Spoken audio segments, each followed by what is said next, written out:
بالله من شرور أنفسنا وسيئات أعمالنا من يهده الله فهو المهتد ومن يضلل فلن تجد له وليا مرشدا وأشهد أن لا إله إلا الله وحده لا شريك له له الملك وله الحمد يحيي ويميت وهو حي لا يموت وهو على كل شيء قدير وأشهد أن سيدنا وحبيبنا وقائدنا محمدا عبده ورسوله وصفيه من خلقه ونبيه أدى الأمانة وبلغ الرسالة ونصح الأمة وكشف الله به الأمة اللهم صل عليه وعلى آله وصحبه ومن سار على نهجه إلى يوم الدين.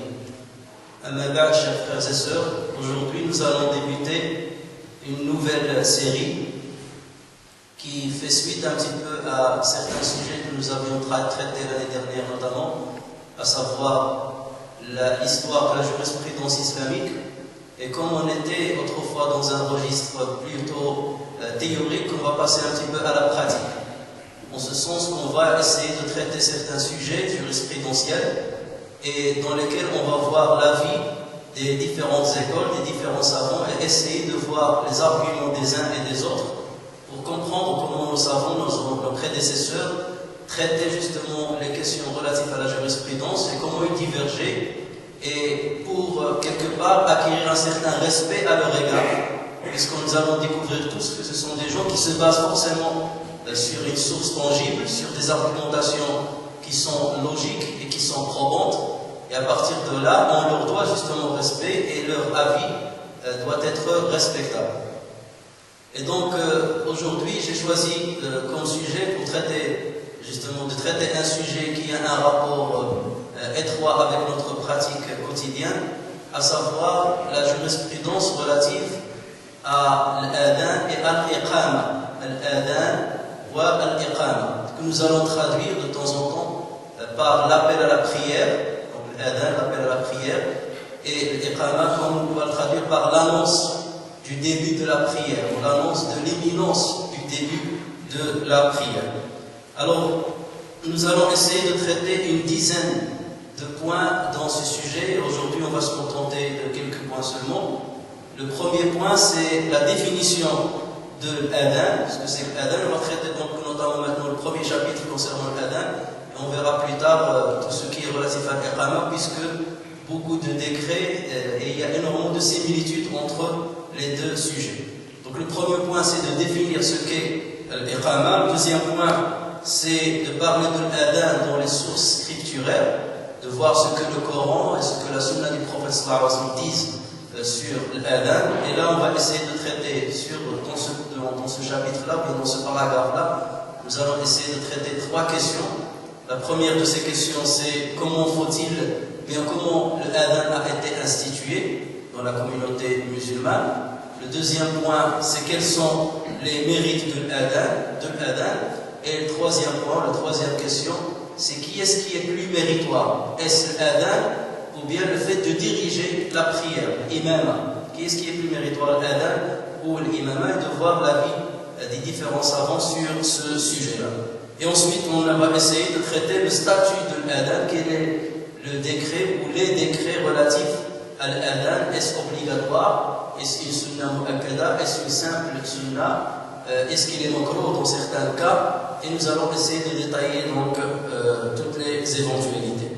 Le quatrième point, on parlera, et ça sera plus tard, pas dans ce cours-là, de l'heure de l'adhan, le moment dans lequel on lance l'adhan. Ensuite, on parlera des conditions de l'adhan, ce que les savants appellent shurut l'adhan. Ensuite, on parlera de sa description, ce qu'on appelle wasfuhu, comment se fait l'adhan. Ensuite, on parlera de ses sunan.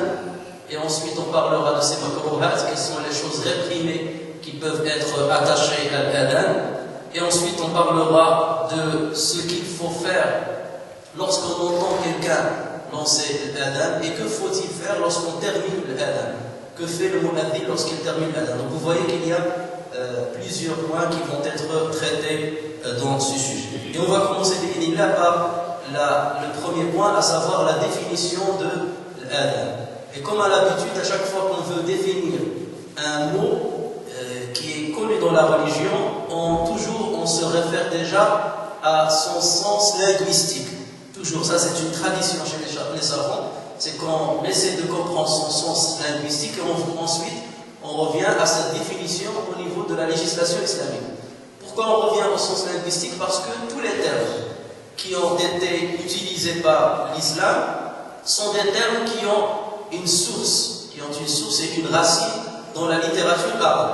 Et parfois ces termes-là, avec le temps, l'islam les a habillés, leur a donné une nouvelle connotation qui est devenue purement religieuse. Et c'est ce qui fait la caractéristique de l'arabe religieuse.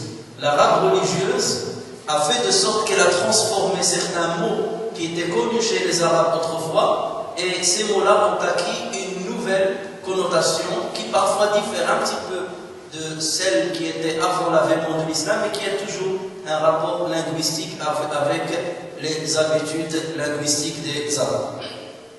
Alors au niveau de linguistique, al-adhan signifie la communication, ou bien il signifie l'information, ou bien il signifie l'annonce, annoncer quelque chose, communiquer quelque chose, ou informer de quelque chose.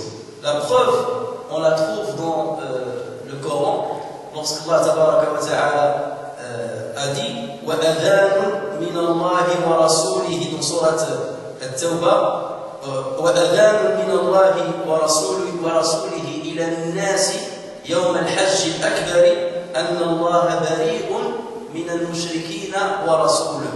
Donc le terme adhan a été repris ici. وَأَذَانٌ مِنَ اللَّهِ وَرَسُولِهِ. Et proclamation de la part d'Allah et de son messager le jour du grand pèlerinage, que Allah Azza wa Jalla ainsi que son messager se dissocient des associateurs. Donc là c'était une annonce qu'a fait Allah Azza wa Jalla pour dire qu'il n'y a plus de pacte avec les associateurs dorénavant. Et donc là c'était une annonce qu'Allah Azza wa Jalla transmise par le biais de l'Évangile sous forme bien entendu d'un verset coranique. Et dans un autre verset, Allah Azza wa Jalla donc demande à son messager d'annoncer ou d'appeler les gens à accomplir le pèlerinage. وَأَذِّنْ فِي النَّاسِ بِالْحَجِّ. Donc lance l'appel aux gens pour qu'ils accomplissent le pèlerinage. يَأْتُوكَ رِجَالًا وَعَلَى كُلِّ ضَامِرٍ يَأْتِينَ مِنْ كُلِّ فَجٍّ عَمِيقٍ لِيَشْهَدُوا مَنَافِعَ لَهُمْ.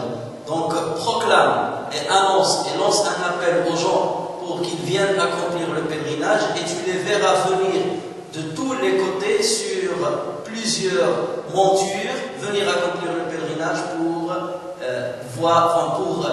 profiter des grands bénéfices de ce grand rituel. Et maintenant, si on revient à la signification religieuse, on appelle la définition fil-istilah. Au niveau religieux, quelle est la définition qu'on donne à l'adhan?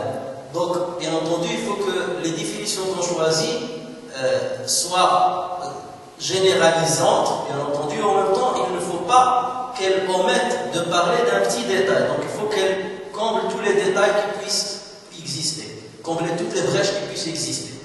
Donc, la première définition que nous pouvons donner à l'adhan, c'est l'annonce de l'entrée d'une prière obligatoire. C'est l'annonce qu'on accomplit pour donc annoncer l'entrée d'une prière obligatoire, mais ceci se fait bien entendu avec des formulations spécifiques. C'est l'appel, l'annonce de l'entrée d'une prière obligatoire avec des formulations ou avec des phrases spécifiques.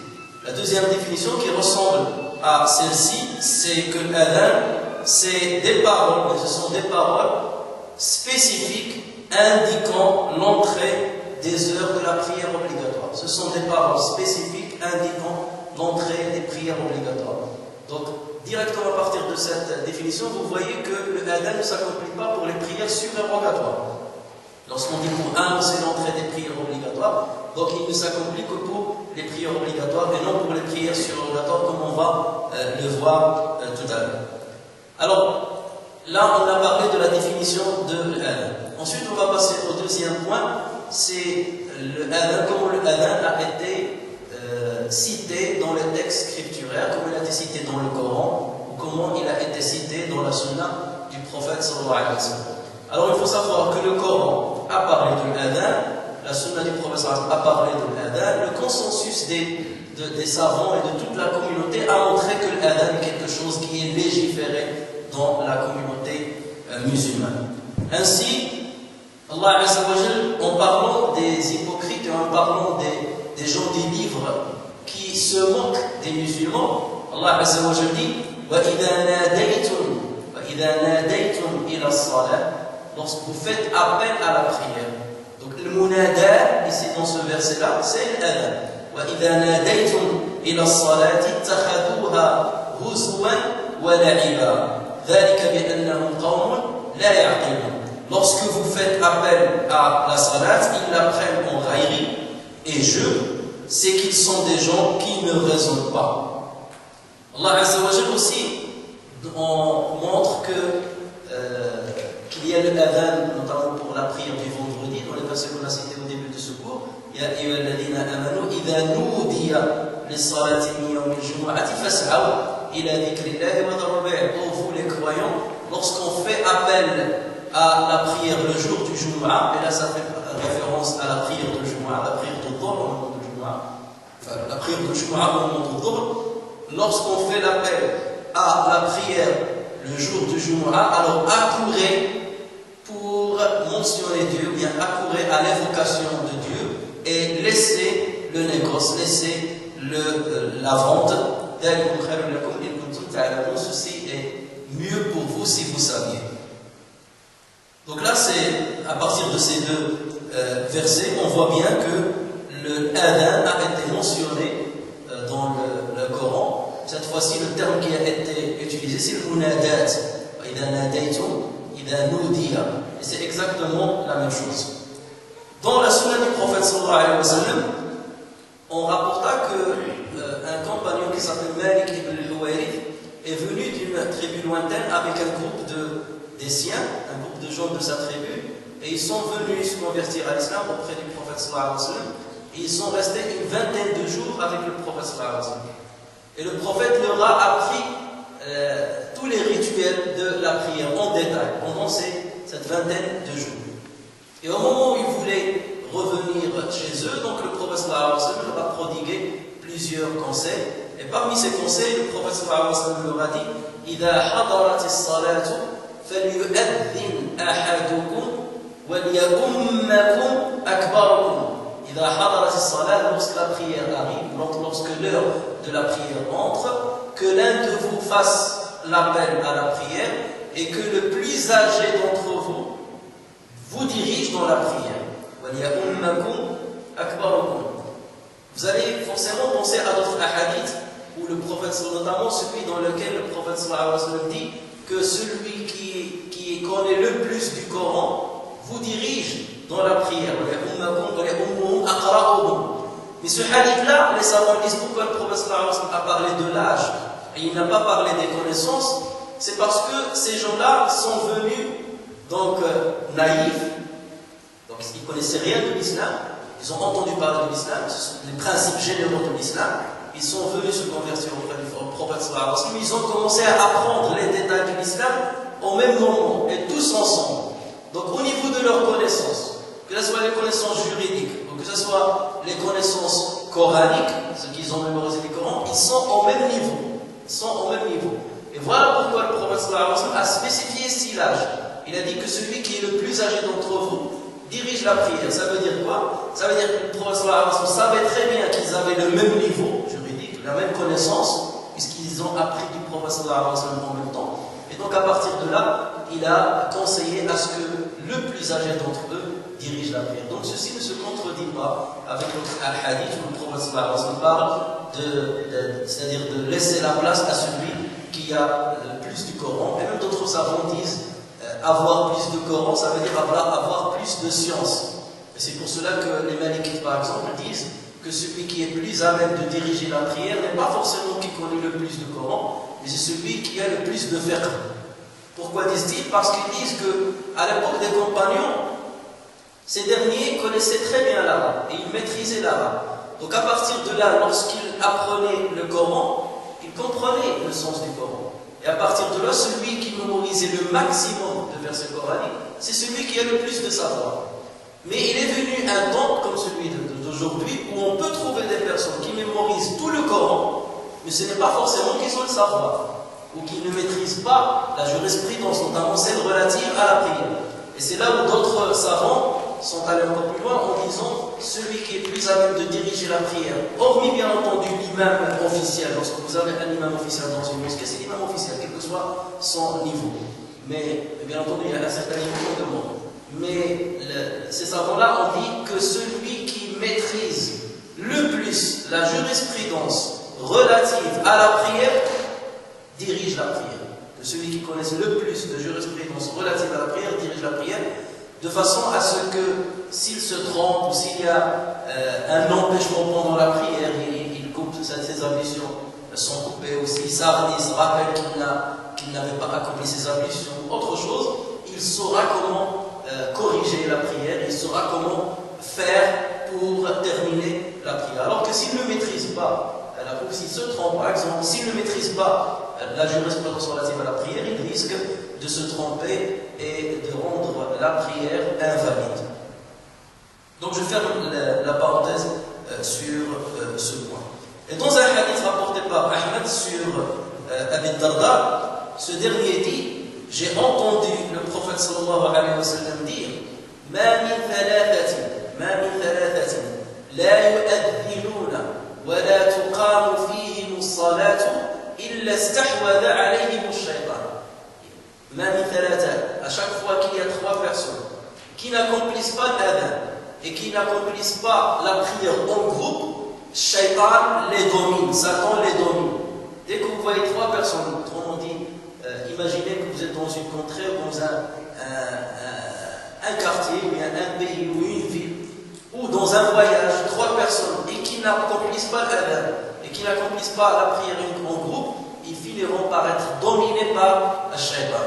Et tout ceci, c'est pour montrer justement que parmi les objectifs de la prière en groupe, c'est de repousser à Shaitan et de constituer une solidarité qui permet aux musulmans de garder une certaine piété et non pas tomber dans les pièges de Satan. Alors maintenant, donc là on a cité quelques textes coraniques et de la tradition du prophète sallallahu alayhi wa sallam qui parlent explicitement de l'adhan. Maintenant, la question qu'on peut se poser, c'est quels sont les mérites, ou bien comment l'adhan a été institué, comment il a été institué, vu qu'il n'y a pas un verset coranique qui montre que, bien qui ordonne d'une manière explicite d'accomplir l'adhan. Allah Azza wa Jalla, lorsqu'il a parlé de l'adhan dans les versets qu'on a cités, c'était dans le sens d'information. Lorsque vous faites appel à la prière, lorsqu'on fait appel à la prière dans le Jumu'ah, donc là il n'y a pas un ordre explicite d'accomplir l'adhan. Mais comment l'adhan a été institué? Donc là, en revenant au début, lorsque le prophète sallallahu alayhi wa sallam était à Médine, il faut savoir que les gens accomplissaient la prière sans adhan. Autrement dit, les gens accomplissaient un effort, un jihad de leur part, et ils venaient à la mosquée, ils attendaient que l'heure de prière arrive pour débuter la prière. Et ceci, justement, a fait que les choses étaient désordonnées. Donc des gens qui venaient plus tard, des gens qui ne maîtrisaient pas les heures de la prière, à quel moment précis la prière de Dhuhr commence, la prière de l'Asr commence, la prière de Maghrib commence.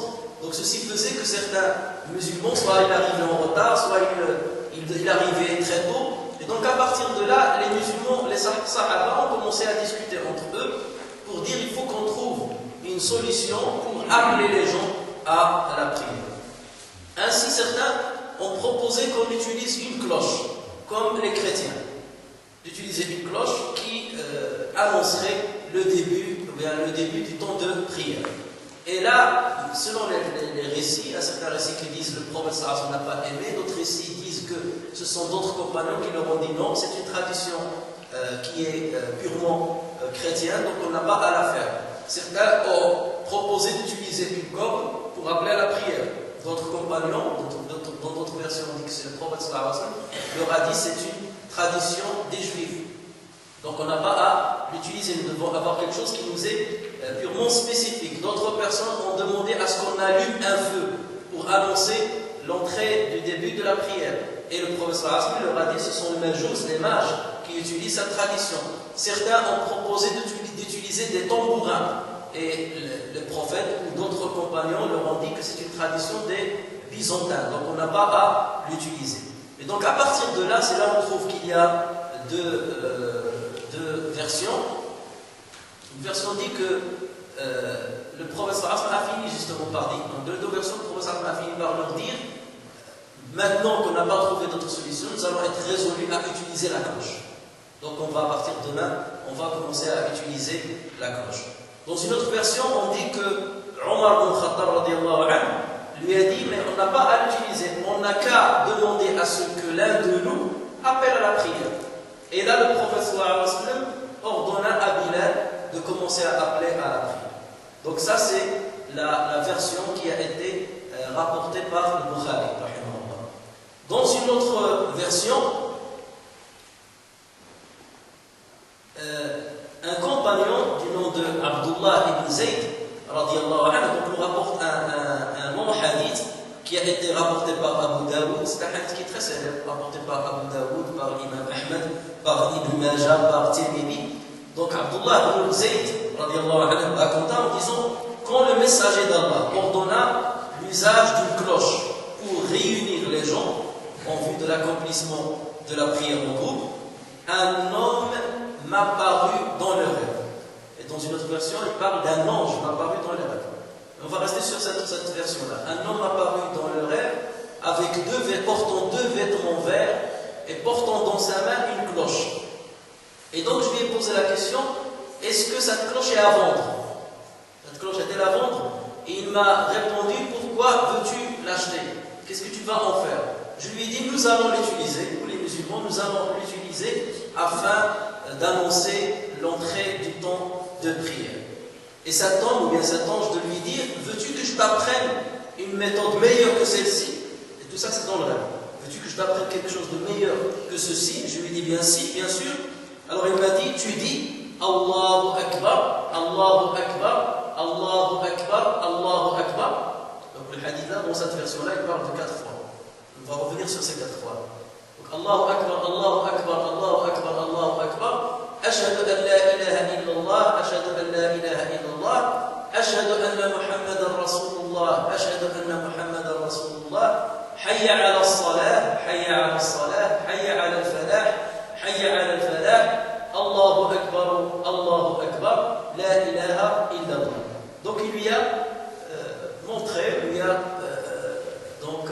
répété les paroles que nous connaissons aujourd'hui. Et ensuite, donc c'est toujours Abdullah ibn Zayd qui raconte, il dit ensuite, il recula un peu, il resta un certain moment, et d'ailleurs ce hadith-là, les savants, vous allez le voir, ils se basent dessus pour dire qu'il faut qu'il y ait un petit temps entre l'adhan et l'iqama. Il ne faut pas que ça se passe de suite, sans qu'il y ait une petite rupture entre les deux. Bon, après, la longueur de cette rupture peut s'étaler comme il peut se rétrécir. Il faut qu'il y ait une rupture, il ne faut pas que ça se passe les deux en même temps.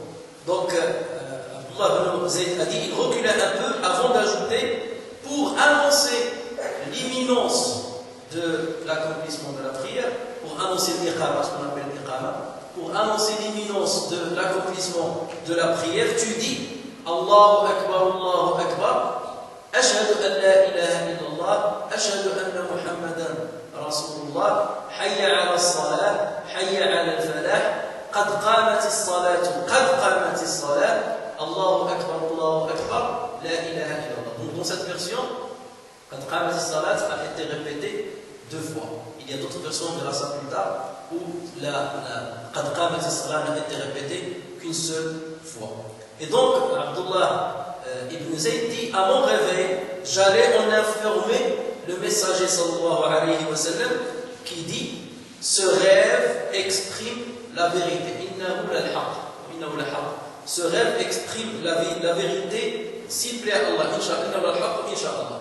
Ce rêve exprime la vérité. Inch'Allah. Va avec Bilal. Donc il dit à Abdullah ibn Zayd: va avec Bilal et apprends-lui ce que tu as vu et qu'il l'utilise dans l'adhan, car sa voix est plus belle que la tienne.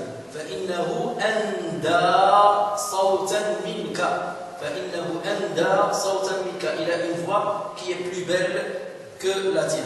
Ensuite, donc, Abdullah ibn Zayd dit, je partis alors avec Bilal et je lui appris donc le adhan et il se mit à l'utiliser. Quand Omar ibn al-Khattab, qui se trouvait chez lui, entendit l'appel, il sortit traînant son vêtement. Et donc, vous voyez, cette version-là va montrer que l'autre version qui parlait de Omar ibn al-Khattab, qui avait un rôle dans l'institution de l'adhan, cette version-là la confirme.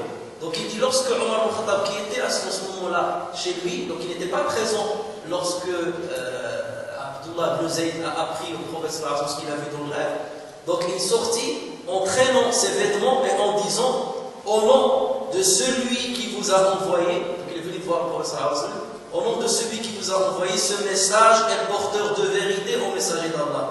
J'avais vu ce que j'ai entendu. J'avais vu ce que j'ai entendu.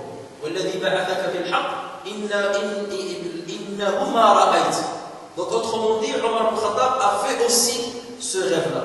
Et donc les deux rêves de ces deux compagnons ont coïncidé. Donc voilà la signification qu'ont donné certains savants. D'autres savants, ils ont essayé de réconcilier entre ces deux hadiths pour que cette opposition apparente se lève. Donc ils ont dit en fait peut-être que Omar ibn Khattab, lorsqu'au départ le prophète s'est résolu à utiliser une cloche, Omar ibn Khattab il a dit mais non, on voit quelqu'un qui fait l'adhan. Et le prophète a dit qui appelle les gens à la prière, mais sans parler de la formulation. Et donc il se peut que le prophète demanda à Bilal d'appeler les gens à la prière, mais sous une autre formule, et que c'est le soir même que Abdullah ibn Zayd a fait le rêve et qu'il a eu la formulation exacte qu'Allah a voulu lui inspirer, et il est venu l'apprendre au prophète. Et le lendemain, la nouvelle formulation a été adoptée une fois pour toutes. Donc vous voyez bien que aussi cette explication-là permet de réconcilier entre ces deux hadiths qui paraissent dans leur apparence qui sont contradictoires. Et ceci nous pousse à parler justement du rêve. C'est que vous savez que le rêve se divise en trois parties. Il y a ce qu'on appelle al-ru'ya al-shaytaniya, al-ru'ya al-rahmaniya, il y a le rêve qui vient de Dieu, un rêve qui vient du miséricordieux, il y a un rêve qui vient de Satan, et un rêve qui a un rapport avec les problèmes quotidiens. Donc un rêve qui vient de Dieu, c'est un rêve qui fait une bonne annonce, ou quelque chose un rêve prémonitoire, ou un rêve dans lequel la personne voit qu'on la conseille de faire ou de ne pas faire quelque chose. Donc là, c'est une inspiration divine. Et il se peut que le rêve soit un rêve de Satan. C'est en général les cauchemars. Et c'est pour cela que celui qui fait un cauchemar, il yatfil, donc il crache sans salive, il crache son salive sur son côté gauche, il dit mais il n'a pas à répéter ce rêve à qui que ce soit. Il ne répète pas ce rêve-là. Et le halwasa, c'est lorsque vous avez quelqu'un qui a faim, ou bien qui a passé toute sa journée sans manger, le soir il fait un rêve d'un bon plat ou d'un bon tagine. Donc ça c'est quelque chose qui a un rapport avec les problèmes au quotidien. Ou quelqu'un qui vit un problème bien particulier, il fait un rêve qui a un rapport étroit avec le problème vécu. Donc, et ce qui confirme justement que le rêve peut être important et peut être une inspiration de Dieu, c'est que le prophète a adopté le rêve de Abdullah ibn Zayd. Lorsqu'il a dit Innahu la ru'ya haqqin insha'Allah. Innahu la ru'ya haqqin insha'Allah. Le prophète l'a adopté. Et ceci est confirmé par un autre hadith du prophète qui a été rapporté avec deux versions. Dans une version, le prophète dit Ar-ru'ya as-salihah juz'un min 70 juz'an min an-nubuwwah. Et dans une version plus authentique, le prophète dit Ar-ru'ya as-salihah juz'un min 40 juz'an min an-nubuwwah. Le bon rêve fait partie, dans la première version, le bon rêve représente le 70e de la prophétie.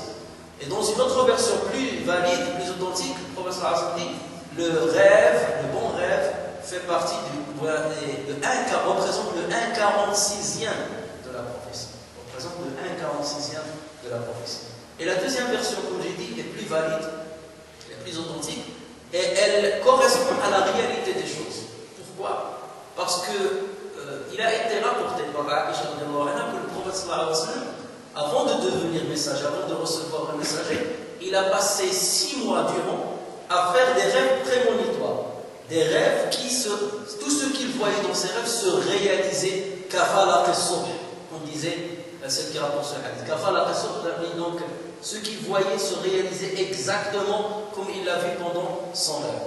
Et ça a duré, cette période-là a duré 6 mois avant de recevoir le message. Si on parle de 6 mois, ça représente la moitié d'une année, n'est-ce pas? Ça représente la moitié d'une année. Et si on parle de la prophétie du prophète sallallahu alayhi wa sallam, il a duré combien d'années? Il a duré 23 ans. Donc, elle a duré combien de semestres? Une année, c'est 2 semestres. Elle a duré combien de semestres? Elle a duré 46 semestres. Et donc, le prophète sallallahu alayhi wa sallam dit, Ru'ya salih, le rêve, le bon rêve, représente le 1/46e de la prophétie. Le prophète, en prononçant ce hadith-là, il ne le savait pas. Donc, c'est Allah Azza wa Jalla qui lui a inspiré de dire ce chiffre-là. N'est-ce pas? C'est Allah qui lui a inspiré de dire ce chiffre-là. Il n'a pas dit 48, 50, même s'il y a une version qui parle de 70, c'est une version qui est faible. Mais le prophète a dit le 1/46e. Autrement dit, pendant que le prophète sallallahu alayhi wa sallam avait dit, lorsque le prophète a dit ce hadith-là, les compagnons et même le prophète sallallahu alayhi wa sallam étaient capables de savoir à quel âge allait mourir le prophète sallallahu alayhi wa sallam.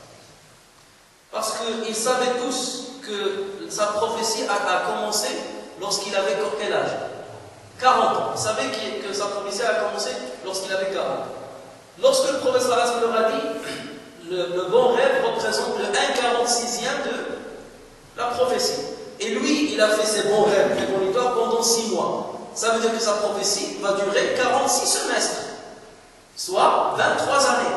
Et si on rajoute les 23 années sur les 40 ans, l'âge auquel il a reçu la révélation, ça veut dire que sa prophétie allait s'achever de toute manière à 63 ans. Et là, ça fait partie des miracles du prophète sallallahu alayhi wa sallam.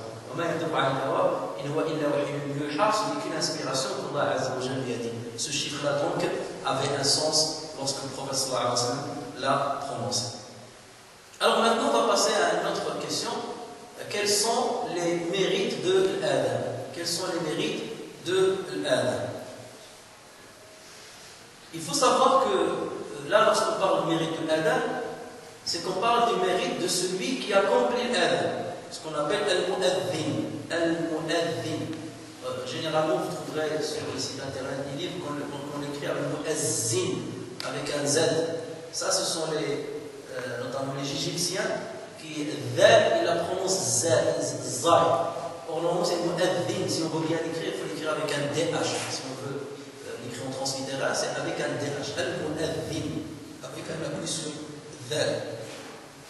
Alors, le prophète sallallahu alayhi wa sallam, dans un hadith rapporté par Bukhari et Muslim, dit لو يعلم الناس ما في النداء والصف الأول ثم لم يجدوا إلا أن يستهموا عليه لاستهموا عليه.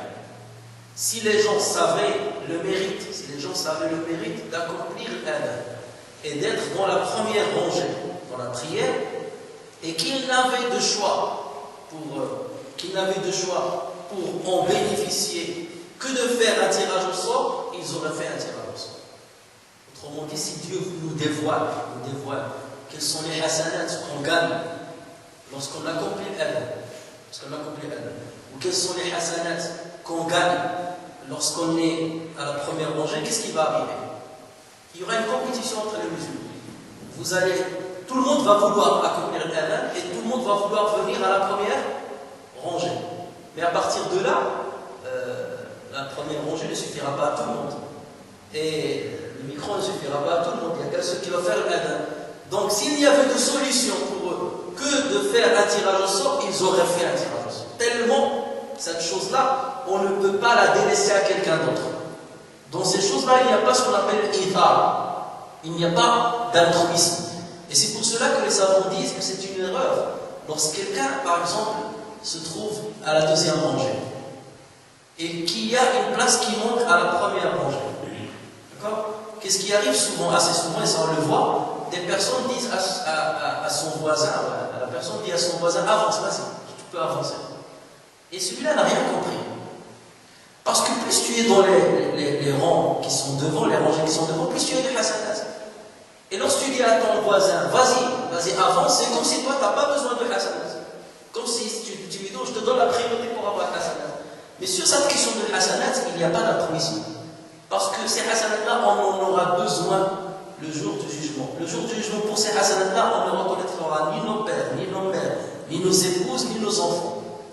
Donc à partir de là, même ici sur terre, lorsqu'il s'agit de hasanat, et surtout dans c'est-à-dire sur ce point-là, il y a une fajwa, une place qui s'est libérée devant moi, j'avance rapidement vers cette place. Je n'ai pas à demander à qui que ce soit de prendre sa place plutôt que moi. Donc, et ceci donc, se base sur ce hadith-là. Si nous savions ce qu'il y a comme hasanat dans l'adhan et dans la première rangée, donc on fera notre possible pour accomplir l'adhan et on fera notre possible pour être dans la première rangée. Mais il faut comprendre pourquoi le prophète dit ce hadith-là. C'est pour inciter justement les gens à venir très tôt. À venir très tôt. Parce que le mu'adhin, forcément, celui qui vient en retard, c'est pas lui qui va faire l'adhan, n'est-ce pas? Celui qui va faire l'adhan, c'est forcément celui qui est le premier. Celui qui va être là à la mosquée lorsque l'heure de la prière entre. Donc ça veut dire que c'est quelqu'un qui est venu très tôt à la mosquée. Celui qui va être dans la première rangée, c'est-à-dire de la prière, enfin dans la prière à la mosquée, c'est quelqu'un qui est venu très tôt. Et ceci concorde avec le hadith du prophète sallallahu alayhi wa sallam, lorsqu'il parla des mérites de celui qui vient très tôt à Jumu'ah. Donc celui qui vient dans les premières heures, c'est comme s'il a donné au aumône un chameau. Celui qui est venu dans les secondes heures, c'est comme s'il a donné au aumône une vache, et ainsi de suite. Le prophète a parlé du mouton, il a parlé jusqu'à ce qu'il parla de l'œuf en fin de compte. Tout ceci, c'est pour montrer que les savants disent que l'objectif de ce hadith-là, il y a un objectif, c'est d'inciter les musulmans à venir trop tôt à la mosquée. Donc, c'est Dieu qui choisit, c'est Dieu qui décide quant à une personne qui vient en retard, mais qui passe entre les rangées, ou bien il se bouscule entre les rangées pour venir devant, afin de gagner ce mérite-là. Et il se peut que notre personne est venue très tôt, mais elle est à la deuxième rangée, parce qu'il n'a pas voulu gêner l'autre, ou parce qu'il n'y avait pas assez de place. Donc à partir de là, Allah Azza wa Jalla est plus à même de savoir à qui il donnera plus de récompense. Celui qui est venu plus tôt en étant dans une deuxième rangée, ou celui qui est venu très tard, mais il a poussé les autres pour venir dans la première rangée. لو يعلم الناس ما في النداء والصف الأول ثم لم يجدوا إلا أن يستهموا عليه لاستهموا عليه. Et dans un autre hadith rapporté par Al-Bukhari sur Abu Sa'id al-Khudri radiyallahu anhu, le prophète sallallahu alayhi wa sallam a dit à ce dernier, il a dit à Abu Sa'id al-Khudri, Inni araka tuhibbu al-ghanama wal-badiya. Je vois que tu aimes les troupeaux de moutons et que tu aimes la campagne. Donc là, le prophète parlait à Abu Sa'id al-Khudri. Il a dit, je vois que tu es quelqu'un qui aime les troupeaux les troupeaux dans les pâturages, tu aimes être berger, peut-être. Que tu aimes les troupeaux de moutons et que tu aimes la campagne. فَإِذَا كُنْتَ فِي غَنَمِكَ أَوْ فِي بَادِيَتِكَ أَوْ بِبَادِيَتِكَ فَأَذِّنْ بِالصَّلَاةِ فَارْفَعْ صَوْتَكَ بِالنِّدَاءِ فَإِنَّهُ لا يسمع صوت المؤذن جن ولا إنس ولا شيء إلا شهد له يوم القيامة. Donc il a dit, je vois que tu es quelqu'un qui aime les moutons et qui aime la campagne. Alors si tu es avec ton troupeau de moutons, ou si tu es dans ta campagne, alors appelle à la prière. Appelle à la prière, si tu es tout seul. Élève ta voix. Appelle à la prière et élève ta voix, parce qu'il n'y a parce que si il n'y a de djinn, de démons, ou bien de djinn, ou bien d'humains, ou toute autre chose, n'importe quelle autre créature, qui entendra ton adhan, chaque personne qui entendra l'adhan, parmi les djinns, parmi les humains, parmi autre chose, témoignera en ta faveur le jour de la résurrection.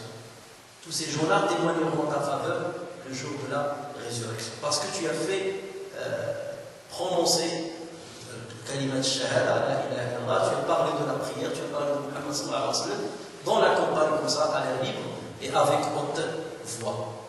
Et le hadith a été rapporté par Bukhari, par Ahmed, par Nasa'i et par Ibn Majah.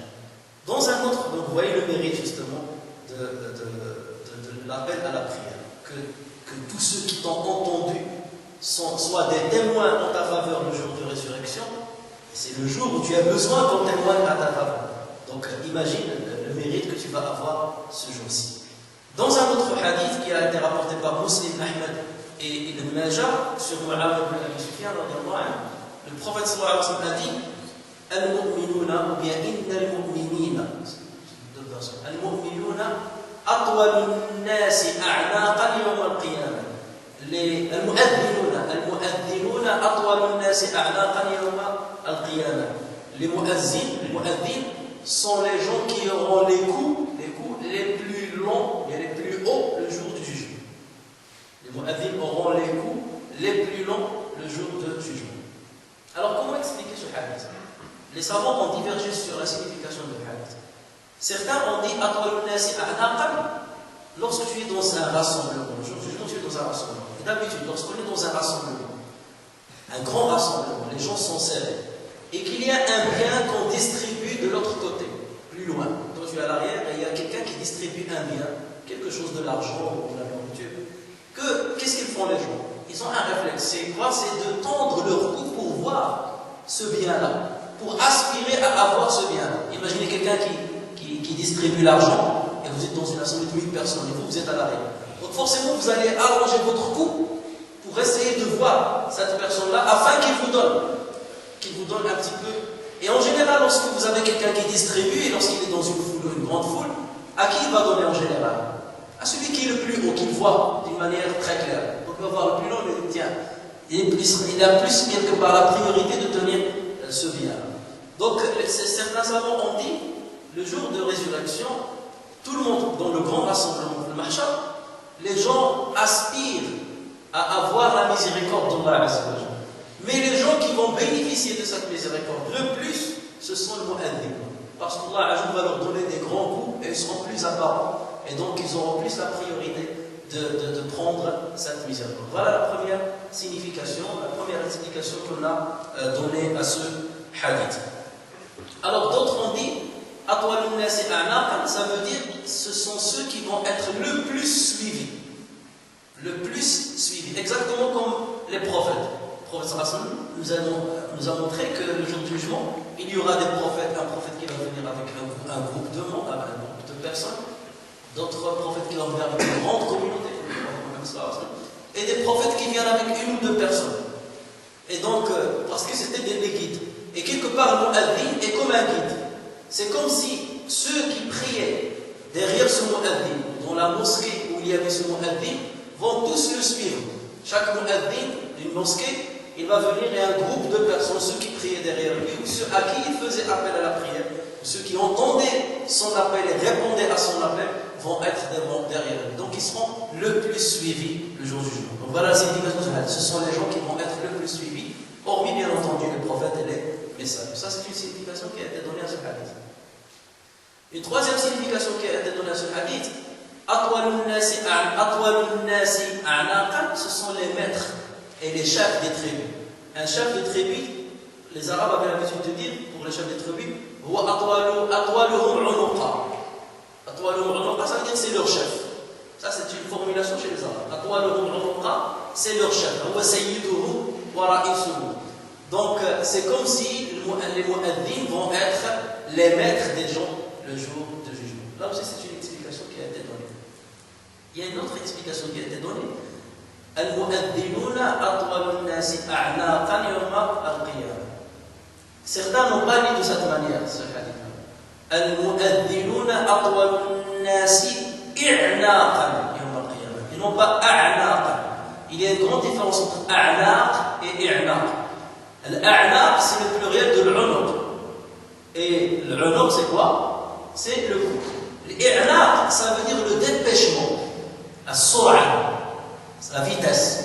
C'est ça ce que ça veut dire l'i'naq. Atwalun nasi i'naqan yawm al-qiyamah, ça veut dire que ce sont les gens qui vont aller très vite et entrer les premiers au paradis. Hum asra'un nasi dukhulan ila al-jannati yawm al-qiyamah. C'est ça ce que ça veut dire Atwalun nasi i'naqan yawm al-qiyamah. Ce sont ceux qui vont entrer le plus vite dans le paradis le jour du jugement. Et c'est une explication aussi qui a de la valeur, bien entendu, et qui montre le mérite de l'appel à la prière. D'autres personnes disent, et là aussi c'est une bonne explication, ils disent, normalement lorsqu'on est assoiffé, on a très soif, on devient comme une fleur fanée, nadboul.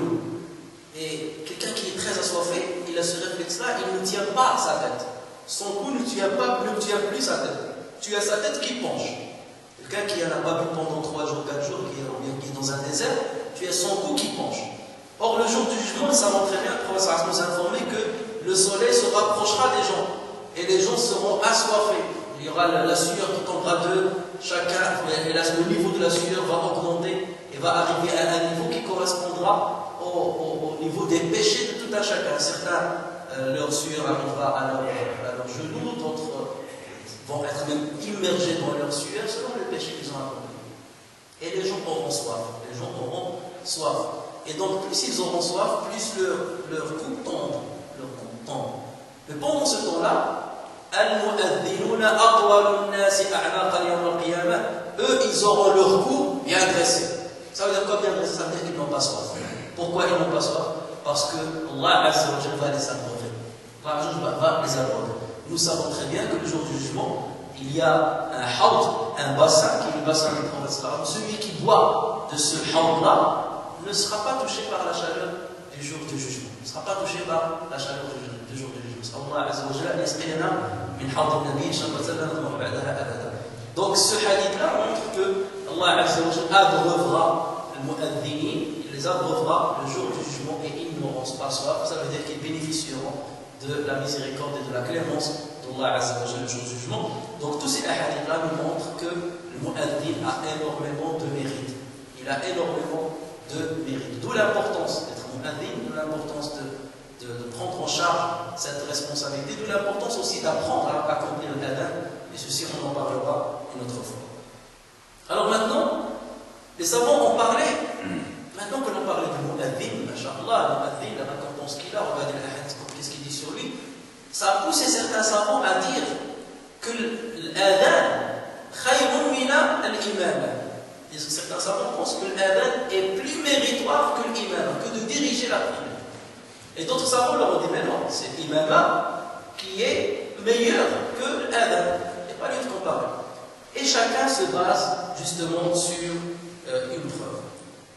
Alors, l'imam Shafi'i, rahimahullah, dans ce qui est le plus valide sur lui, parce qu'on rapporte sur lui autre truc n'est pas vraiment valide, donc l'imam Shafi'i, al-Hanabila, disent que accomplir l'adhan est meilleur que de diriger la prière.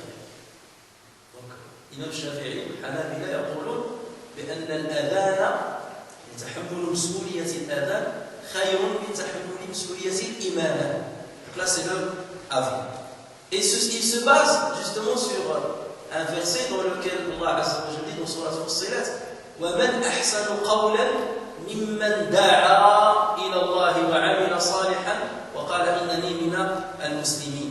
Et qui profère plus belle parole que celui qui appelle à Dieu, qui accomplit de bonnes œuvres et qui dit je fais partie des musulmans. Ce verset-là, Sayyidatuna Aïcha, notre mère Aïcha, a dit que ce verset parle de mu'adhdhinin. Et qui profère de belles paroles plus que celui qui appelle à Dieu. Da'a ilallah. Aïcha a donné cette explication-là. Elle a dit que ce verset-là parle de mu'adhdhinin, de ceux qui appellent à la prière parce qu'ils appellent à Dieu. Et donc, Shafi'i et Hanabila, donc ils se basent sur ce verset-là. Ils disent, ben voilà, le verset-là montre que celui qui profère la meilleure parole, c'est celui qui appelle à Dieu. Et bien entendu, ils se sont basés sur une explication, un commentaire, une exégèse de la part de Aïcha radhiyallahu anha. Et bien entendu, c'est quelque chose qui est respectable. On a dit qui est respectable. Ils se basent aussi sur un hadith rapporté par Shafi'i, lui-même, par l'imam Ahmad et par Abu Daoud, et Tirmidhi, et Nasa'i, et Ibn Hibban, et Ibn Khuzayma, sur Abu Hurairah radiyallahu anhu. Dans ce hadith, le prophète sallallahu alayhi wa sallam dit Al-imamu dhamin, al-imamu dhamin, wal-mu'adhdhinu mu'taman, wal-mu'adhdhinu mu'taman. Allahumma arshidi al-a'imma waghfir lil-mu'adhdhin. L'imam Dhamin, donc l'imam est Dhamin, ça veut dire est garant. L'imam est garant. وَالْمُؤَذِّنُ مُؤْتَمَنْ. Et le mu'adhin est dépositaire. Le mu'taman, ça veut dire qu'on lui fait confiance en lui donnant un dépôt. وَالْإِمَامُ مُؤْتَمَنْ. Allahumma shudil a'imma. Seigneur, oriente et guide. Oriente dans ce cas-là, c'est guide. Oriente, c'est archide. Donc, Seigneur, oriente, mais c'est dans le sens de la guidance, oriente les imams et pardonne à qui? Au mu'adhin. Donc, pourquoi ils se sont basés sur ce hadith? Parce qu'eux, ils ont dit Ad-daminu aqallu darajatan min al-mu'taman wa al-maghfiratu akbaru min al-irshad. Donc, eux, ils ont dit le garant, c'est moins important que le dépositaire. Le dépositaire, il est plus important que le garant. Un dépositaire est plus important qu'un garant. Et le prophète, lorsqu'il a invoqué pour les deux, qu'est-ce qu'il a dit? Seigneur, oriente l'a'imma et pardonne à qui? Al-mu'adhin. Ils ont dit le pardon, la demande de pardon est plus importante que l'orientation. La demande du pardon est plus importante que l'orientation. Pourquoi? Parce que si Dieu te pardonne, ça y est, tu es arrivé au bout, tout est terminé, tu es pardonné, donc tu vas au paradis. Orienter, ça ne veut pas dire que tu as gagné encore. Je t'oriente vers le bon sens, à chaque cas, mais ce n'est pas dit que tu vas être pardonné ou que tu vas réussir plus tard. Donc voilà l'explication qu'a donné Shafi'i et les Hanabila. C'est qu'ils ont dit, le hadith là montre que le mérite est beaucoup plus important pour le mu'adhini que pour l'a'imma. Mais d'autres savants, comme l'Ahnaf, considèrent l'inverse. L'Ahnaf, ils disent non. C'est l'imam qui est plus méritoire, l'imam, la fonction de l'imam qui est plus méritoire que l'adhan. On leur a dit, mais pourquoi? Ils ont dit tout simplement parce que le prophète sallallahu alayhi wa sallam et le khulafa al-rashidun, les 4 califes du prophète sallallahu alayhi wa sallam, étaient des a'imma, ils dirigeaient la prière, mais ils n'accomplissaient pas l'adhan. Et on ne peut pas dire que le prophète sallallahu alayhi wa sallam ou le khulafa ont délaissé une fonction qui est plus importante qu'une autre pour choisir la moins bonne. C'est pas possible. Parce que le prophète sallallahu alayhi wa sallam choisit ce qui est le meilleur. Et forcément, ces khulafas choisiront ce qui est meilleur. Et ils disent que même les plus grands savants de la communauté musulmane à travers l'histoire ont généralement été des imams qui dirigent la prière, mais non pas des mu'adhinin. C'est rare de trouver un alim qui accomplit l'adhan. Les autres leur ont répondu quand même. Ça, c'est pas, ils ont dit, mais oui, parce qu'ils n'avaient pas le temps d'accomplir l'adhan. Parce qu'un mu'adhin, c'est quelqu'un qui doit venir à chaque prière. Il ne doit pas rater les prières, il doit être là, il doit venir avant l'heure. Donc c'est quelqu'un qui va consacrer une grande partie de son temps à l'appel à la prière. Il vient très tôt, c'est le premier qui vient, c'est le dernier qui part. Donc il guette le ciel pour voir l'heure de la prière. Donc le prophète sallallahu alayhi wa sallam, ses compagnons, les grands compagnons, n'avaient pas le temps de faire tout ceci. Donc voilà donc la réplique des autres. De plus, ceux qui sont de notre avis, l'Ahnaf, ils disent même la signification du hadith, vous l'avez mal comprise. Vous l'avez mal comprise. Lorsque vous dites que al-mu'taman a'la darajatan min ad-damin, le dépositaire est plus important que le gars, vous avez tort. Parce que le prophète sallallahu alayhi wa sallam, que voulait-il dire par damin? Ça veut dire quoi damin? Un garant. C'est qu'il garantit à ceux qui prient derrière lui, c'est que l'imam garantit à tous ceux qui prient derrière lui qu'il va respecter les formulations de la prière, même en secret. Lorsque on accomplit le don, la asr, c'est un don de asr. Est-ce qu'on entend ce que dit l'imam dans la prière? On n'entend rien. Mais est-ce qu'on lui fait confiance? Il fait confiance. Ça veut dire, lui, il te garantit, je vais lire le Fatiha, je vais lire quelques versets coraniques, et pendant la généflexion, je vais dire je vais faire tashahhud, donc il te garantit qu'il va le faire. Donc voilà, ils ont dit la signification de Dami. Ils ont dit, ça c'est la première signification, on peut vous donner une autre. Et même l'imam Shafi'i dans son livre, est parti à cette explication. Ils leur disent, on peut vous donner une autre explication. Dami, ça veut dire que pour quelqu'un qui vient en retard à la prière, et qui rattrape la prière au moment de la génuflexion, cette personne-là n'a pas été debout au début de la prière, n'a pas lu le Fatiha, n'a pas lu peut-être Surat. Mais qui est-ce qui lui a garanti cette lecture-là à sa place? C'est l'imam. l'imam a lu le Fatiha et il était debout, il a accompli l'iqama, le qiyam, pendant qu'il était absent. Mais malgré cela, l'autre qui l'a suivi pendant la génuflexion n'a pas à répéter cette partie-là. Voilà ce que ça veut dire, al-tabi. Voilà, c'est une signification qui est aussi correcte. Donc ça ne veut pas dire que c'est moins méritant que le mu'taman. Le mu'taman, dépositaire, et justement, le mu'adhin, on laisse un dépôt chez quoi? C'est que c'est lui qui nous informe de l'entrée de l'heure de la prière. Ça veut dire on lui dit on va te laisser un grand dépôt.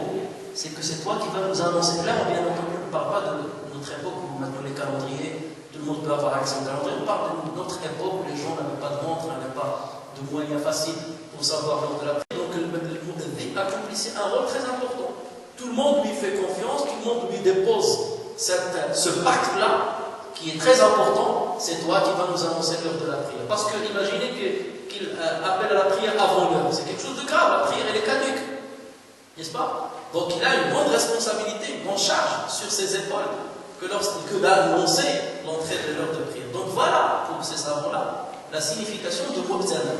Donc c'est une explication, bien ce sont deux termes que le professeur a utilisés, qui ne veulent pas dire qu'il y a plus de mérite chez le mu'adhin que l'imam. Donc voilà la réplique de l'Hanafi. Vous voyez que c'est une réplique qui est tout à fait logique. Donc voilà pourquoi eux ils disent que non, l'imama est plus méritoire que l'adhan. Parce que déjà c'est une responsabilité, il faut avoir un certain savoir, et la prière est une obligation, alors que l'adhan, comme on va le voir, certains sont rares ceux qui disent que c'est une obligation, certains disent que c'est une sunna mu'akkada, certains disent que c'est une sunna, alors que la prière c'est une obligation. Et l'imam, il dirige une obligation rituelle, donc forcément il aura encore plus de mérite que le mu'adhin. Alors maintenant, on va passer à un autre sujet un peu plus technique encore, et c'est celui du statut de l'adhan.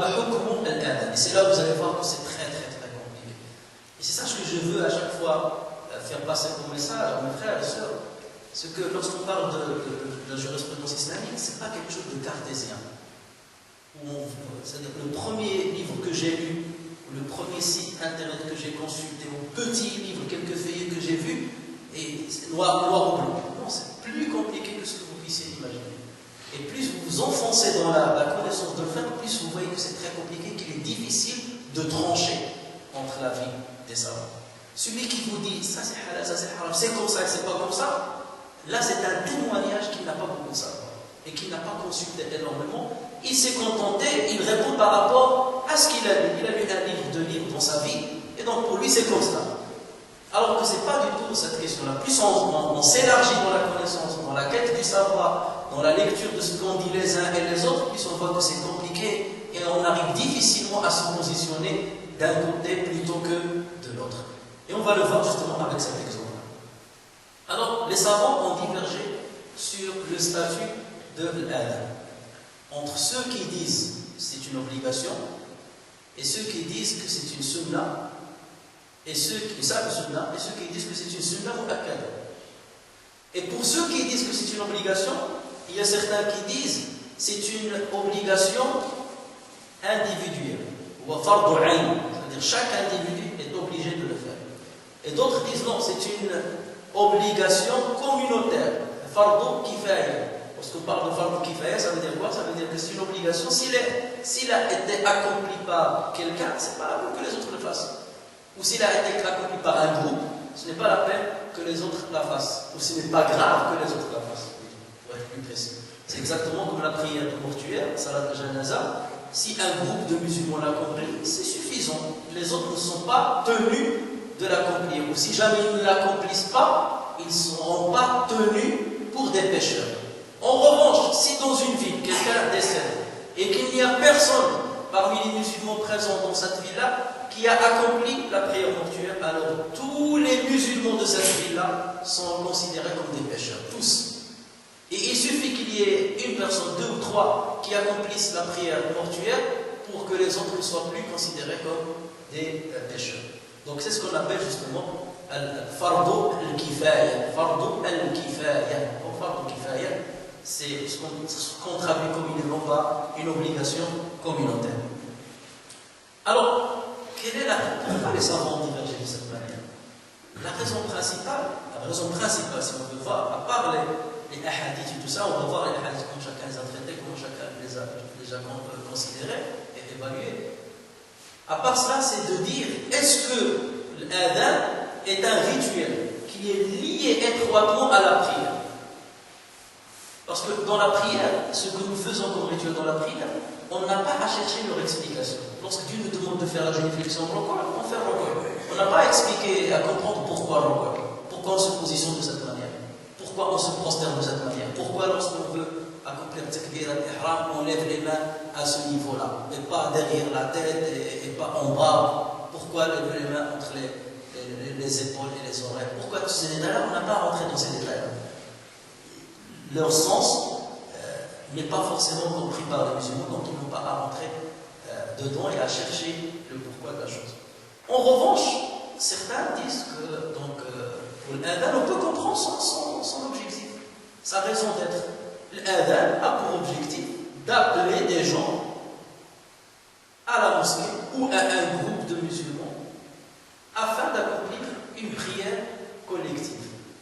Donc à partir de là, s'il n'y a pas besoin d'appeler à la prière, pourquoi on va considérer que l'adhan est une obligation? Voilà ce que dit certains.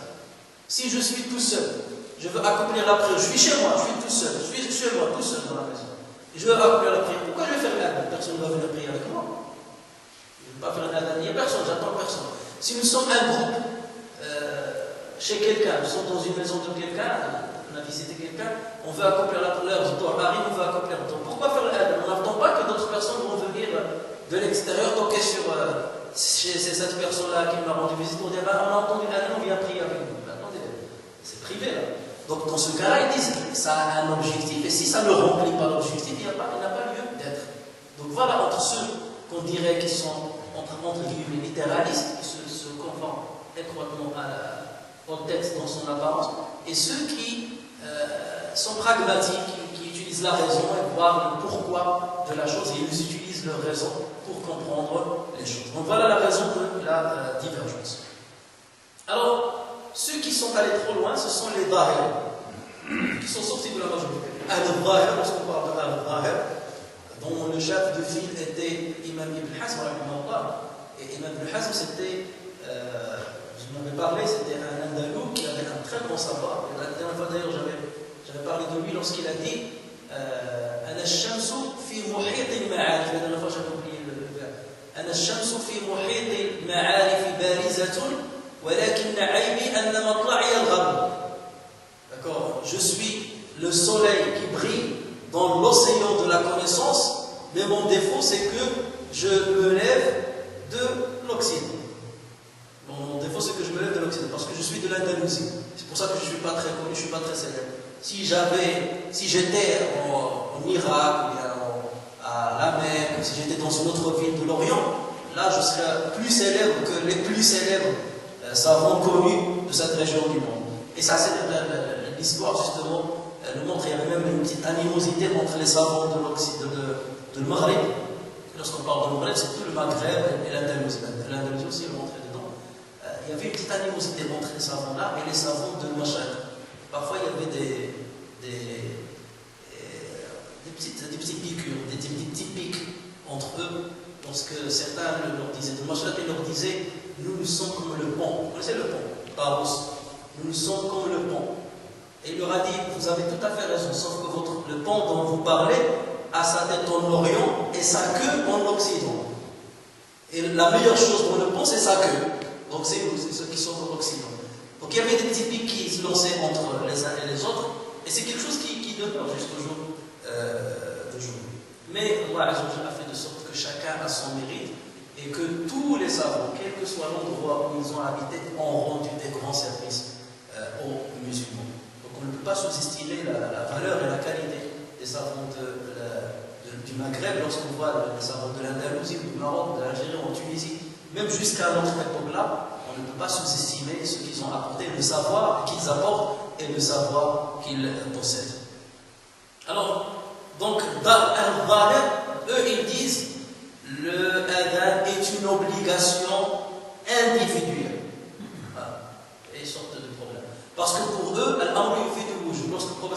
a dit à Malik ibn Huwayrith, si vous êtes en groupe, que l'un de vous appelle à la prière. Dans une autre version, on a dit, si vous partez tous les deux en voyage, que l'un de vous appelle à la prière et l'autre dirige la prière, ou un autre dirige la prière.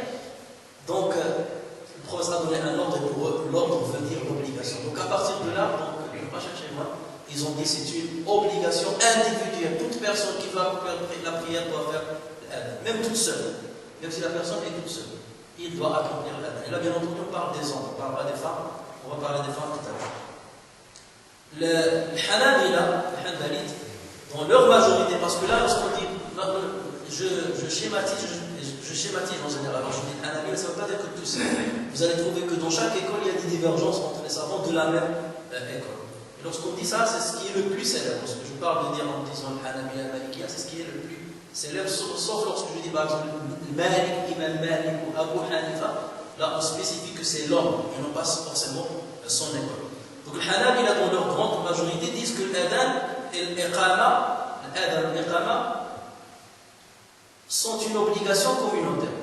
Il faut qu'il y ait un groupe qui l'accomplisse, et non pas forcément tous les musulmans. C'est une obligation communautaire, donc ce n'est pas une obligation individuelle. Et eux, ils se basent sur justement le hadith de Malik ibn Huwayrith que j'ai cité tout à l'heure, lorsque le prophète sallallahu alayhi wa sallam lui a dit que l'un de vous appelle à la prière et que le plus âgé d'entre vous dirige la prière. Que l'un de vous appelle à la prière, donc il a dit à tout le groupe. À tout le groupe. Il ne lui a pas dit lorsque tu accomplis la prière, appelle à la prière et ensuite. Il a dit que lorsque vous êtes dans le groupe et vous voulez accomplir la prière, que l'un de vous. Donc c'est une obligation pour eux qui est communautaire. Alors, Imam Shafi'i, Abu Hanifa disent qu'il s'agit d'une sunna, et pas d'une obligation. Donc eux ils disent qu'il s'agit d'une sunna pour celui qui prie seul ou qui prie ou pour un groupe de musulmans, bien entendu hommes, sauf que cette sunna devient vivement conseillée, sunna mu'akkada, pour le groupe. Donc pour eux c'est une sunna, quelqu'un qui prie seul, mais lorsqu'il s'agit d'un groupe, ça devient une sunna mu'akkada. Donc voilà. Eux, ils ne sont pas de notre avis que c'est une obligation pour le groupe, mais si un groupe l'a fait, ce n'est pas obligatoire que l'autre l'a fait. Si une mosquée l'a fait, l'autre mosquée n'est pas forcément obligée de la faire. Pour donc Shafi'i et Abu Hanifa, c'est une sunna pour l'individu et il devient une sunna vivement conseillée pour le groupe.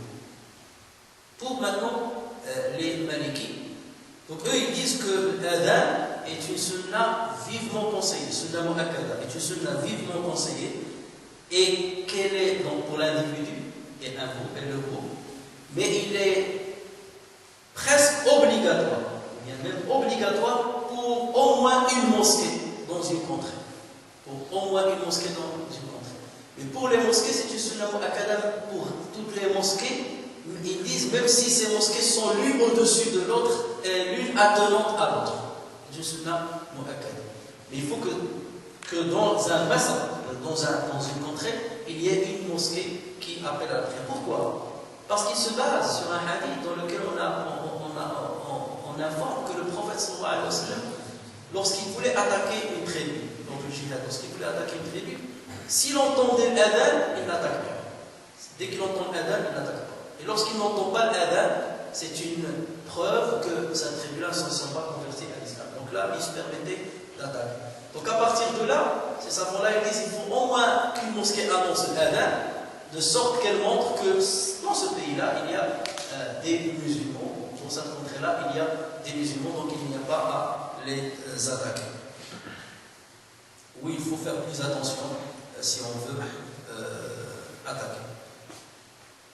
Sauf que eux, ils disent que lorsque la personne prie toute seule, ce n'est ni une obligation ni une sunna. C'est même déconseillé. Pour les Malikis, c'est déconseillé. Makruh, yukrah, lil musalli al-mufarad. Lorsque la personne prie tout seul, yukrahu lahu an yu'adhdhi. C'est déconseillé pour quelqu'un qui prie tout seul d'appeler à la prière. Parce qu'il n'attend pas à ce que les gens viennent pour prier avec lui. Et les Malikis disent que l'adhan, donc est aussi déconseillé pour un groupe hors la mosquée, qui n'attend pas qu'un groupe de musulmans vienne prier avec lui. Comme j'ai dit tout à l'heure, vous êtes invité chez quelqu'un, vous avez rendu visite à quelqu'un, vous êtes dans un groupe. Là, vous n'attendez pas à ce que d'autres personnes vous rejoignent en appelant la prière. Donc, à partir de là, pour les malikites, l'adhan est déconseillé. مكروه للجماعة في غير المسجد مكروه للجماعة أن ترفع الآذان إن لم يكونوا ينتظرون يعني مجيء أناس آخرين للصلاة معهم. Parce qu'il n'y a pas de raison. On appelle adhan, on accomplit adhan, on lance adhan pour inviter d'autres gens à accomplir la prière avec soi. Mais ils disent que ceci, donc là, il spécifie, condition ceci, pour les personnes qui soient toutes seules ou en groupe, qui sont dans la ville, dans leur propre ville, les autochtones qui sont dans leur propre ville. En revanche, si ces personnes-là sont en voyage, ils disent que ça devient conseillé de faire l'adhan, même si tu es tout seul. Pourquoi? Parce qu'ils se basent sur le hadith du prophète sallallahu alayhi wa sallam qui a dit à Abu Sa'id al-Khudri, je vois que tu es un homme qui aime quoi? Qui aime les moutons et qui aime la campagne. Si tu es dans une campagne, accomplis l'adhan et lève ta voix. Donc à partir de là, ils disent pour quelqu'un qui est loin dans le Badiya, donc dans la campagne, qu'il le fasse. Pour quelqu'un qui est en voyage, qu'il le fasse. Et il se base aussi sur l'autre hadith sur Malik ibn Khuwaylid, dans lequel le professeur s'adresse à lui, à un de ses compagnons, de Malik ibn Khuwaylid, il a dit si vous êtes en voyage, que l'un de vous appelle à la prière. Donc là, ils ont dit dès lors qu'on est dans un voyage, on s'est conseillé d'appeler à la prière, même si on n'a pas dépassé la distance qui autorise la diminution des nombres de raka'at des prières.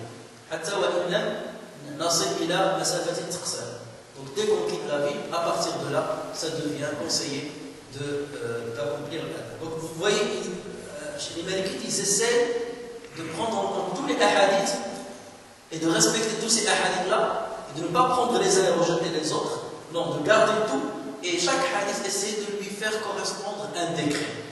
D'accord? Et c'est cette conciliation entre les hadiths qui, dans leur apparence, s'opposent, qui est la plus importante. C'est le choix toujours le plus probant. Ce n'est pas que les Malikites qui font ça. Dans d'autres circonstances, vous allez trouver que c'est d'autres écoles qui ont été plus logiques dans la conciliation entre des hadiths qui sont dans leur apparence contradictoires. Mais à chaque fois qu'on concilie entre des hadiths qui sont contradictoires et on essaie de donner un jugement qui respecte tous ces hadiths-là, c'est très bien. Donc eux, ils ont respecté le hadith du voyage. Quand tu es dans le voyage, c'est conseillé de le faire. Même si tu es tout seul, lorsque tu es dans la campagne, tu peux le faire, c'est conseillé de le faire. Même si tu es tout seul et tu lèves ta voix, mais lorsque tu es dans la ville, tout seul, ou bien dans un groupe, hors la mosquée, qui n'attend pas que des gens les rejoignent, c'est déconseillé de la faire. Alors maintenant, pour terminer ce cours, on va parler de l'adhan et de l'iqama aussi pour les femmes. Est-ce que la femme accomplit l'adhan et l'iqama? Alors là aussi, les savants ont divergé. Il y a 4 avis. Tous les avis qu'on peut imaginer. Alors, les Malikites, dans leur majorité, et les Shafi'ites, dans leur majorité, disent qu'il est conseillé pour une femme, d'accomplir l'iqama, qu'il est conseillé pour une femme d'accomplir l'iqama, qu'elle soit seule ou en groupe, mais qu'il lui est déconseillé d'accomplir l'adhan. Donc, جمهور المالكية وجمهور الشافعية يسن أو يستحب للمرأة أن تقيم الصلاة وإن كانت في مجموعة من النساء ويكره لها أن تؤذن ولو كانت في مجموعة من النساء. Et eux, ils se basent sur un hadith de Jabir ibn Abdillah radiyallahu anhuma qui dit, c'est pas un hadith, une parole de Jabir ibn Abdillah lui-même qui dit la femme peut accomplir l'iqama si elle veut. La femme peut accomplir l'iqama si elle veut, donc elle a le choix. Le deuxième avis, c'est celui des Hanafites et une partie des Malikites et ainsi les Hanbalites. Donc les Hanafites, les Hanbalites et une partie des Malikites, qui disent qu'il est déconseillé pour la femme d'accomplir l'adhan et l'iqama. Il est déconseillé. De toute façon, il n'y a personne qui dit que c'est interdit. Pour qu'on soit clair, il n'y a personne qui dit que c'est haram d'accomplir l'iqama et l'adhan pour la femme. Donc là, le deuxième avis, c'est celui qui dit il est déconseillé de le faire, de faire ni l'adhan, il est déconseillé de faire l'adhan ou de faire l'iqama. Et leur preuve, c'est qu'il se base sur un hadith de Asma bint Abi Bakr radiyallahu anha qui dit les femmes n'ont pas à faire l'adhan, ni l'iqama, ni le jumu'ah, ni le lavage, parenthèse de pour le jumu'ah, et qu'une femme ne les devance pas dans la prière, mais se met entre elles. Si jamais elle veut diriger la prière, qu'elle se met entre elles. C'est un hadith qui est rapporté par le Bayhaqi, mais d'autres savants n'ont pas pris en compte ce hadith pour sa faiblesse. Et il se base aussi sur un hadith d'Ibn Umar, radiyallahu anhu, dans lequel il dit lui-même les femmes n'ont à faire ni adhan ni iqama. Les femmes n'ont à faire ni adhan ni iqama. C'est un hadith qui a été rapporté par le Bayhaqi et qui a été authentifié par Ibn Hajar al-Asqalani, rahimahullah. Maintenant, le troisième avis, c'est l'avis de Shafi'iyya et une version de Al-Hanabila qui dit qu'il est conseillé pour la femme d'accomplir l'adhan et l'iqama. Là, ça va à l'encontre de ce qu'ils disent les autres. Là, il dit c'est conseillé pour une femme d'accomplir l'adhan et l'iqama.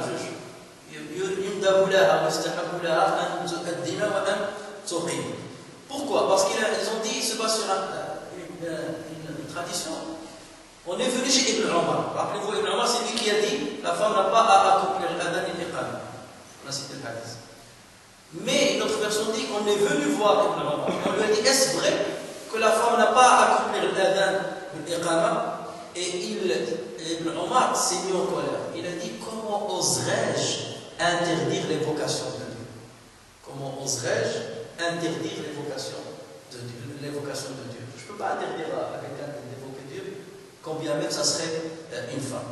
Donc là, ça va à l'encontre de le hadith sur lequel les autres se sont basés. Et il a été aussi rapporté sur Aisha radiallahu anha qu'elle accomplissait l'adhan, qu'elle accomplissait l'iqama et qu'elle dirigeait la prière et se mettait entre les femmes. Et ce hadith a été rapporté par Abd al-Razzaq, par Ibn Abi Shayba, par le Bayhaqi et par le Hakim dans son Mustadrak. Donc voilà sur quoi se basent ceux qui disent que c'est conseillé d'accomplir l'adhan et d'accomplir l'iqama. Chez les Hanbalites, il est autorisé de le faire, mais ce n'est pas une sunna. Pour eux, c'est autorisé, c'est de le faire, oui, mais ce n'est pas une sunna. Alors pourquoi maintenant toutes ces divergences? La principale raison, c'est que déjà, on n'a pas un hadith du prophète qui incitait les femmes à accomplir l'adhan. C'est la première chose. La deuxième chose, c'est de revenir à la raison. C'est que lorsqu'on fait l'adhan, comme on a dit, c'est pour appeler les gens à la prière. En général, c'est dans des groupes et notamment dans les mosquées. Alors que les femmes, on les conseille principalement d'accomplir les prières chez elles. Donc à partir de là, elles n'ont pas à, et dans le hadith, le meilleur endroit où la femme accomplit sa prière, c'est chez elle et même dans sa chambre. Donc à partir de là, elle n'a pas à accomplir l'adhan. L'autre raison, c'est qu'on dit que la voix de la femme, surtout si elle fait un adhan avec une mélodie, une voix mélodieuse, donc ça risque d'attirer l'attention et d'attirer la convoitise des gens. Et donc à partir de là, elle n'a pas à le faire. Mais pour ceux qui l'autorisent, qu'est-ce qu'ils disent? Ils disent de toute manière, elle peut le faire à voix basse. Elle n'est pas tenue, elle n'est pas obligée de le faire à haute voix. S'il fait accomplir l'adhan et elle se fait entendre elle-même, il n'y a pas de mal dans cela. Il n'y a pas de mal dans cela. Mais de toute façon, si on veut maintenant regrouper tous ces avis-là, pour la femme, en ce qui concerne la femme, donc on a vu que les Malikites eux disent même la personne, lorsqu'elle est toute seule, elle n'accomplit pas l'adhan. Donc ce qui est vrai pour l'homme, l'est aussi pour la femme. Lorsqu'il s'agit de l'iqama, il n'y a pas de mal à cela. C'est-à-dire, il ne faut pas que ce soit une habitude chez la femme d'accomplir tout le temps l'iqama. Donc l'adhan, on va dire qu'elle ne l'accomplit pas, surtout que c'est pris toute seule. Elle n'a pas à l'accomplir. Et si jamais un jour il le fait, pour sortir justement de l'habitude qu'il risque de prendre, elle le fait mais à voix très très basse. Il le fait à voix très basse. Et pour un homme, s'il le prise tout seul, il n'a pas à faire l'adhan, il accomplit seulement l'iqama parce qu'il n'aspire pas à faire une prière en groupe. Mais lorsqu'il s'agit de mosquée, là bien entendu ça devient quelque chose qui est vivement conseillé et vivement souhaitable pour justement l'islam. C'est parmi les choses apparentes de la religion et voilà pourquoi il faut s'y tenir. Il y a d'autres détails pour quelqu'un qui veut rattraper une prière qui est déjà passée, est-ce qu'il fait l'adhan ou est-ce qu'il fait le iqama, tout cela, ou quelqu'un qui veut regrouper deux prières, est-ce qu'il fait l'adhan, est-ce qu'il fait le iqama, quelqu'un qui est en voyage. Donc tout ceci, Inch'Allah, on va le laisser pour une autre fois pour ne pas trop recharger, vous allez avoir de la tâche et pouvoir vous retenir assez longtemps. Sallallahu tabaraka wa ta'ala, an yafa'ala bi sabina wa an yafa'ala sawa sabil. اللهم صل وسلم وبارك على محمد وعلى اله وصحبه وسلم تسليما عدد خلقك ورضا نفسك وزنة عرشك وامداد كلماتك. اللهم علمنا ما ينفعنا وانفعنا بما علمتنا وزدنا علما يا ارحم الراحمين. اللهم يا ارحم الراحمين كفر عنا سيئاتنا وتوفنا مع الابرار انك على كل شيء